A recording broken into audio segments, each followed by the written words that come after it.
Hello বন্ধুরা, welcome to only sports video. এই ভিডিওতে কথা বলতে চলেছি আবারও ফুটবল আপডেটস নিয়ে। তো মোহনবাগান ইস্ট বেঙ্গল নিয়ে আপডেট রয়েছে, তো সেই আপডেটগুলো নিয়ে আলোচনা করব। তো ভিডিওটি সবাই শেষ পর্যন্ত দেখতে থাকো, আর চ্যানেলে নতুন হয়ে থাকলে চ্যানেলটি সাবস্ক্রাইব করে পাশে থাকা বেল আইকনটিকে অন করে পাশে থেকো। তো প্রথমেই যদি মোহনবাগানের বিদেশি ডিফেন্ডার টম অ্যাললেটকে নিয়ে কথা বলা যায়, তো টম অ্যাললেটের সঙ্গে 1 বছরের চুক্তি ছিল মোহনবাগানের, আর 1 বছর কন্ট্রাক্ট এক্সটেনশন করতে পারবে যদি সে ভালো খেলে। তো সেরকমভাবেই সে চুক্তি করেছিল টম অ্যাললেটের সঙ্গে মোহনবাগান। তো সেখানে যেরকমটা শোনা যাচ্ছিল, টম অ্যাললেটের যেহেতু বয়স হয়েছে 35 বছর বয়স হয়ে গেছে, তো সেইখানে টম অ্যাললেটকে হয়তো নাও রাখতে পারে মোহনবাগান। এবং টম অ্যাললেটের কাছে আইএসএল এর আদার্স ক্লাবেরও অফার ছিল, যেখানে বেঙ্গালুরু এফসির থেকে ভালো রকম অফার ছিল টম অ্যাললেটের কাছে। কিন্তু শেষ পর্যন্ত মোহনবাগান ম্যানেজমেন্ট টম অ্যাললেটকে আবারও সই করিয়ে নিল। তো আরও 1 বছরের জন্য টম অ্যাললেট মোহনবাগানেই থাকছে। তো 2026 সাল অবধি মোহনবাগানেই থাকতে চলেছে টম অ্যাললেট। তো আরও 1 বছরের জন্য সই করিয়ে নিল টম অ্যাললেটকে মোহনবাগান। তো সেখানে আমরা আবারও পরের সিজনে টম আলবার্তো জুটিটাকে দেখতে পারবো মোহনবাগানের ডিফেন্সে। তো এই মরশুমে অনবদ্য খেলেছে এই টম আলবার্তো জুটি, তো সেখানে আবারও পরবর্তী মরশুমে আমরা এই টম আলবার্তো জুটিকেই দেখতে পারবো মোহনবাগানের ডিফেন্স লাইনে। তো বন্ধুরা, তোমাদের এই টম অ্যাললেটের সাইনিংটা কীরকম লাগলো অবশ্যই কমেন্টে জানিও এই বিষয়ে।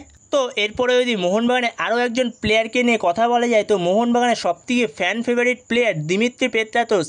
তো দিমিত্রি পেত্রাতোসের আগের মরশুমের খেলা নিয়ে মোহনবাগান ম্যানেজমেন্ট খুব একটা খুশি ছিল না। তো সেই কারণেই শোনা যাচ্ছিল দিমিত্রি পেত্রাতোসকে হয়তো ছেড়ে দিতে পারে, সে উড়িষ্যাতে চলে যেতে পারে। তো এরকমও কথাবার্তা শোনা যাচ্ছিল কিছুটা।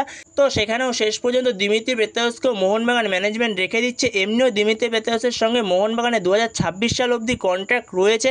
তো আরও 1 মরশুমে তো কন্ট্রাক্ট রয়েছেই মোহনবাগানের সঙ্গে দিমিত্রি পেত্রাতোসের। তো দিমিত্রি পেত্রাতোসও থাকছে মোহনবাগানের পরের সিজনে। তো মোহনবাগানের জার্সিতে আরও একটা মরশুমের জন্য আমরা দিমিত্রি পেত্রাতোসকে দেখতে পাবো।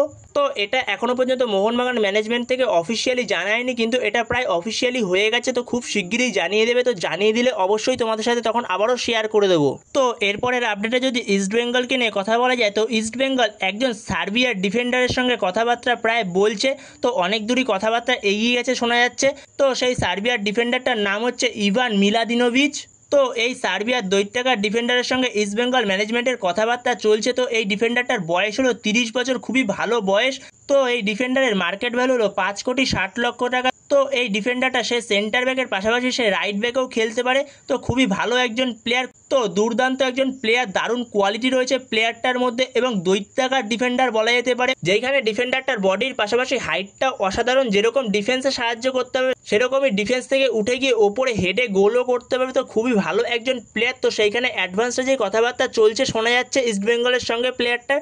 তো সেইখানে দেখা যাক ইস্ট বেঙ্গল প্লেয়ারটাকে কনফার্ম করতে পারে কিনা। যদি কনফার্ম করতে পারে তো ইস্ট বেঙ্গলের জন্য খুবই একটা ভালো সাইনিং হবে।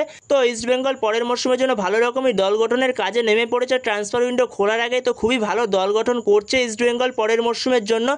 এর পাশাপাশি ইস্ট বেঙ্গল একজন ভারতীয় ডিফেন্ডারের প্রতিও খোঁজ চালাচ্ছে, যেখানে মেহতাব সিংয়ের নামটা শোনা যাচ্ছে ইস্ট বেঙ্গলের সঙ্গে। কিন্তু মেহতাব সিংয়ের আসার চান্সটা কম। মেহতাব সিংয়ের প্রতি সবথেকে বড় ইন্টারেস্ট রয়েছে মোহনবাগানের, সেখানে মেহতাব সিংয়ের সঙ্গে ইস্ট বেঙ্গলের একটা নাম শোনা যাচ্ছে। তো সেইখানে দেখা যাক ইস্ট বেঙ্গল পরবর্তী সময়ে কোন ভারতীয় ডিফেন্ডারের সঙ্গে কথাবার্তা বলে এবং ফাইনাল করে। তো পরবর্তী সময় এই ব্যাপারে আর কোনো আপডেট আসলে অবশ্যই শেয়ার করে দেবো। তো বন্ধুরা, এই ভিডিওতে এই পর্যন্তই। তো এই ভিডিওতে এই আপডেটগুলো নিয়ে আলোচনা করার ছিল। তো ভিডিওটি ভালো লাগলে অবশ্যই লাইক, শেয়ার, সাবস্ক্রাইব করতে ভুলো না। তো নেক্সট ভিডিওতে দেখা হচ্ছে, ততক্ষণের জন্য বাই বাই।